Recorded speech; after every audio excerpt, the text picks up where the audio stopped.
Hi, എല്ലാവർക്കും നമസ്കാരം. നമുക്ക് കാറ്റത്തെ കിളിക്കൂടിലെ സുധീഷിൻ്റെയും നിധിയുടെയും നാളത്തെ നല്ലൊരു കഥ കേൾക്കാം. എല്ലാ ദിവസവും ചാനലിലൂടെ വീഡിയോ അപ്ലോഡ് ചെയ്യുന്നതാണ്. എൻ്റെ ചാനൽ ആദ്യമായി കാണുന്നവരാണെങ്കിൽ ഒന്ന് സബ്സ്ക്രൈബ് ചെയ്യണേ. വീഡിയോ ഇഷ്ടപ്പെടുവാണെങ്കിൽ ലൈക്ക് ചെയ്യണേ, കമൻറ്റ് ചെയ്യണേ.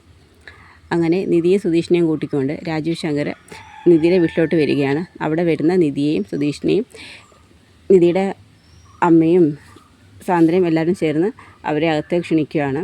പക്ഷേ എല്ലാവരും നിധിയോടാണ് കൂടുതൽ സ്നേഹവും കെയറിങ്ങും കാണിക്കുന്നത്. സുധീഷിനെ ആരും വലുതായിട്ട് ഗവനിക്കുകയും ചെയ്യുന്നില്ല. ആ ഒരു വേർതിരിവ് അവർ ടേബിളിന് മുമ്പിൽ തന്നെ കാണിക്കുന്നുണ്ട്. എല്ലാവർക്കും ഒരേ കണക്ക് ഫുഡ് വിളമ്പുന്ന സമയത്തിന് സുധീഷിന് മാത്രം പ്രത്യേകിച്ച് ഇലയിട്ട് കറിയൊന്നും വിളമ്പാതെ ചോറൊക്കെ വിളമ്പി വെക്കുന്നുണ്ട്.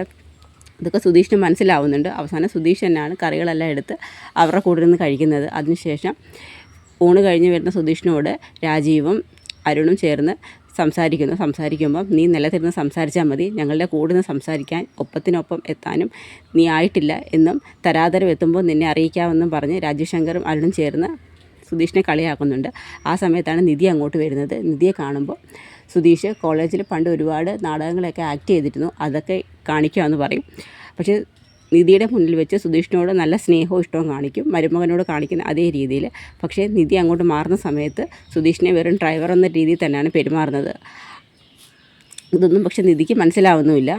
അവിടംവരെയാണ് നമ്മളുടെ ഇന്നലത്തെ കഥ കാണിച്ചത്. അതിൻ്റെ തുടർഭാഗമാണ് ഇന്ന് പറയുന്നത്. ശേഷം നിധി റൂമിലിരിക്കുകയാണ്. ആ സമയത്ത് സാന്ദ്ര അങ്ങോട്ട് വരും. സാന്ദ്ര വന്നിട്ട് ചോദിക്കും, നിധി എന്നാലും എനിക്കത് വിശ്വസിക്കാൻ പറ്റുന്നില്ല, അച്ഛൻ നിന്നെ കൂട്ടിക്കൊണ്ട് വരുന്നെന്ന് മാത്രമാണ് ഞങ്ങളടുത്ത് പറഞ്ഞത്, പക്ഷേ സുധീഷ് കൂടെ ഉണ്ടാകുന്ന ഒരിക്കലും പ്രതീക്ഷയില്ല, ഇതെങ്ങനെയാണ് സംഭവിച്ചതെന്ന് പറയും. എനിക്ക് ഒട്ടും വിശ്വസിക്കാൻ പറ്റില്ല ഏട്ടത്തി. അച്ഛൻ നേരെ വീട്ടിലോട്ടാണ് വന്നത്. വീട്ടിൽ വന്ന സമയത്ത് കൂടെ സുഭാഷ് ഏട്ടനും ഉണ്ടായിരുന്നു. വഴി ചോദിച്ചറിഞ്ഞ് സുഭാഷ് ഏട്ടൻ്റെ കൂടെ വീട്ടിലോട്ട് വന്നു. അതിനുശേഷം അച്ഛൻ ഒരു ദിവസം അവിടെ നിന്നായിരുന്നു. അവിടുന്ന് ഫുഡെല്ലാം കഴിച്ചു. എന്നോടും വീട്ടിലുള്ള എല്ലാവരോടും നല്ല രീതിയിൽ സംസാരിച്ചു. അവരുടെ അനുഭവത്തോടു കൂടിയാണ് 2 ദിവസം ഇവിടെ നിൽക്കാനെന്ന് പറഞ്ഞ് എന്നെ കൂട്ടിക്കൊണ്ട് വന്നതെന്ന് പറയും. അപ്പോൾ അത് കഴിഞ്ഞ് നീ തിരിച്ചു പോകുമോ? അതെ, തിരിച്ചു പോകണം ഏട്ടത്തിന്ന് പറയും. എന്തിനാ നിധി, ഇപ്പം എല്ലാ പ്രശ്നങ്ങളും ഒരുവിധം സോൾവാണ്. ഇത് നിനക്ക് കിട്ടിയ ഒരു നല്ല അവസരമാണ്. ഇനി നീ തിരിച്ചു പോകണ്ട. അയ്യോ ഏട്ടത്തി, ഞാൻ അവിടെ ഇൻ്റർവ്യൂവിനൊക്കെ ശ്രമിച്ചുകൊണ്ടിരിക്കുക. എൻ്റെ സർട്ടിഫിക്കറ്റ് എല്ലാം സുധീഷ് റെഡിയാക്കി തന്നു. അതുകൊണ്ട് തന്നെ എനിക്ക് ജോലിക്ക് പോകണം. എൻ്റെ ഏറ്റവും വലിയ ആഗ്രഹമായിരുന്നു തുടർന്ന് പഠിക്കണമെന്നും ജോലിക്ക് പോകുന്നതും. അപ്പോൾ അതിനുള്ളൊരു അവസരം ഇപ്പോൾ വന്നേക്കുക. എനിക്ക് പോയാൽ പറ്റത്തുള്ളൂ. നിധി, നിനക്ക് ഇവിടെ നിന്നും തുടർന്ന് പഠിക്കാമല്ലോ. നിനക്ക് വേണമെങ്കിൽ ഇൻ്റർവ്യൂവിനൊക്കെ ഇവിടെ, അതിലേ നിനക്ക് സൗകര്യം. അത്രയും ദൂരെ നിന്നെ അവിടെ വന്ന് കണ്ടതിന് ശേഷം എനിക്ക് ഒട്ടും സഹിക്കാൻ പറ്റില്ല ആ വീടും ചുറ്റുപാടും ഒന്നും. എനിക്ക് എന്ത് വിഷമമാണെന്നറിയാവോ?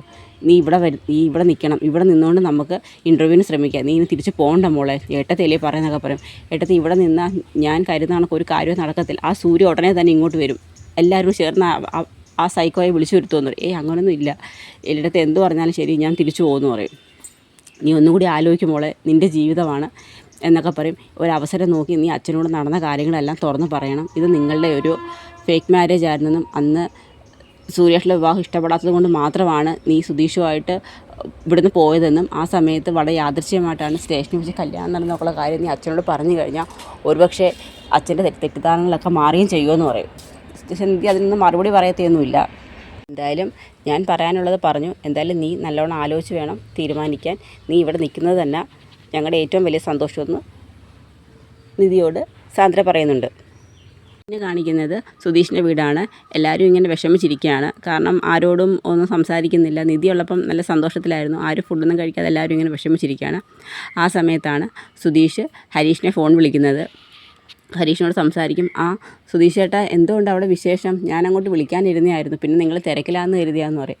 ഏയ്, തിരക്കൊന്നുമില്ല. എന്താ സുധീഷ് ചേട്ടാ, ഹാപ്പിയാണോ എന്ന് ചോദിക്കും. എന്നിട്ട് പ്രശ്നങ്ങൾ വല്ലതും ഉണ്ടോ എന്ന് ചോദിക്കും. എടാ, അത് ഞാൻ വന്ന സമയത്തും കുഴപ്പമൊന്നുമില്ലായിരുന്നു. പക്ഷേ അവർ നിധി കൂടെ ഉള്ളപ്പം അവർ നല്ല രീതിയിൽ സ്നേഹമായിട്ട് പെരുമാറും.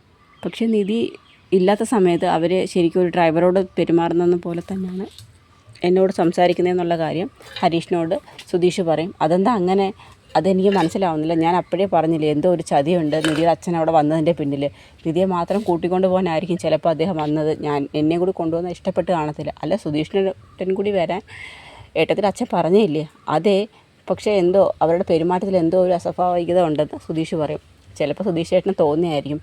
അല്ലടാ, നിധി ഉള്ള സമയത്ത് എന്നോട് നല്ല രീതിയിൽ തന്നെ പെരുമാറുന്നത്, നിധി ഇല്ലാത്തപ്പം അവർ പെരുമാറുന്ന രീതി ശരിയല്ലെന്ന് തന്നെ പറയും. അവിടെ എന്തുണ്ട് വിശേഷം? ഇവിടെ എല്ലാവരും വിഷമിച്ചിരിക്കുക നിങ്ങൾ പോയതുകൊണ്ട്. ഏട്ടത്തി ഇല്ലാതെ എൻ്റെ സങ്കടമോ നികേഷനെന്ന് പറയും. ആന്നോ? അതിനെന്താ, ഞാൻ നിധിയെ വിളിക്കാം, നിധിയോട് സംസാരിക്കാമെന്ന് പറയും. അങ്ങനെ സുഭാഷ് ഏട്ടനെ പറയും. സുഭാഷ് ഏട്ടാ, നിധി ഏട്ടത്തി വിളിക്കുന്നു, എല്ലാവരും വരാൻ പറയും. അങ്ങനെ ഹരീഷും സുഭാഷും നികേഷും എല്ലാവരും കൂടി നിൽക്കും. ആ സമയത്ത് നിധിയെടുത്ത് പറയും, നിധി വീട്ടിൽ നിന്നുള്ള നിധിയെ കാണണമെന്ന് പറഞ്ഞാൽ വീഡിയോ കോളിൽ സംസാരിക്കാമെന്ന് പറയും. അതിനെന്താ, അങ്ങനെ നിധിയെ പോയി സുധീഷ് വിളിച്ചുകൊണ്ട് വരും. അങ്ങനെ നിധിയും സുധീഷിനും കൂടി ചേർന്ന് വീഡിയോ കോൾ വഴി അവരോട് സംസാരിക്കുകയാണ്. നികേഷിനും ഹരീഷിനൊക്കെ ഭയങ്കര സന്തോഷവും നിധിയെ കണ്ട് സംസാരിക്കുമ്പോൾ. അങ്ങനെ വീടൊക്കെ കാണിച്ചു കൊടുക്കും.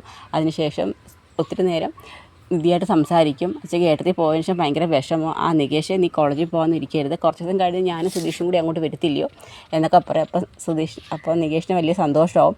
അങ്ങനെ സംസാരം കഴിഞ്ഞ് മോളെ ഫുഡൊക്കെ കഴിക്കണം എന്നൊക്കെ പറഞ്ഞ് സുഭാഷ് സംസാരിക്കുന്നുണ്ട്. അതിനുശേഷം ഫോൺ കട്ട് ചെയ്തു. രാജീവും ആരും കൂടി സംസാരിക്കുമായിരുന്നു. ഇനിയിപ്പം രാത്രി അവന് ഉറങ്ങാൻ ഡ്രൈവർമാർക്ക് ഉറങ്ങുന്ന സ്ഥലമുണ്ടല്ലോ, റൂമുണ്ടല്ലോ, അങ്ങോട്ട് അവൻ്റെ അടുത്ത് പോയി കിടക്കാൻ പറയും. അവൻ നിധിയുടെ റൂമിലോട്ട് അങ്ങനെ ചെന്നാൽ എന്തോ ചെയ്യും, അതിനെങ്ങനെയെങ്കിലും നമ്മൾ തലയിടണമെന്ന് പറയും. അവിടെ ചെന്നപ്പോൾ ഞാൻ കണ്ടത് അവന്മാരെല്ലാവരും കൂടി താടി പാപിച്ച് കിടക്കുന്നതെന്ന് പറയും. അങ്ങനെ ഇപ്പോൾ അവനെ അകത്ത് കയറ്റി കിടത്തണ്ടെന്ന് പറയും. അങ്ങനെ ഇവർ തമ്മിൽ സംസാരിക്കുന്നതെല്ലാം സുധീഷ് പുറത്തുനിന്ന് കേൾക്കുകയാണ്. കാരണം ഒരു കാരണവശാലും സുധീഷിനെ നിധിയുടെ റൂമിൽ കിടത്തില്ലെന്ന് തന്നെയാണ് അവർ രണ്ടും തീരുമാനിക്കുന്നത്. അതിനെങ്ങനെയെങ്കിലും വിലക്കിടണമെന്ന് പറയും.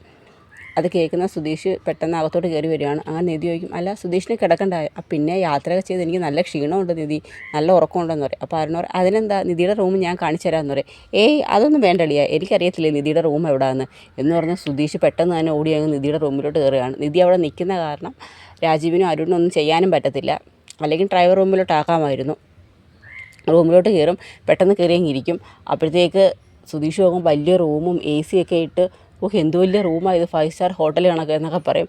അപ്പോഴത്തേക്ക് രാജീവിനൊക്കെ നല്ല ദേഷ്യം വരും, ഇവനെ എങ്ങനെ ഒന്ന് പുറത്തിറക്കുന്നതെന്ന്. ഉടനെ പറയും, എങ്കിൽ ശരിയാച്ചാ, അല്ല കുഴപ്പമില്ല, നിധി കുറച്ച് നേരം അവരോടൊക്കെ സംസാരിച്ചോ, ഒത്തിരി ദിവസത്തിന് ശേഷം അച്ഛനെയും ചേട്ടനെ കണ്ടതില്ലേ, ഞാൻ ഇച്ചിരുന്ന് കിടക്കട്ടെന്ന് പറയും. അങ്ങനെ സുധീഷ് പോയി റൂമിൽ പോയി കിടക്കുകയാണ്.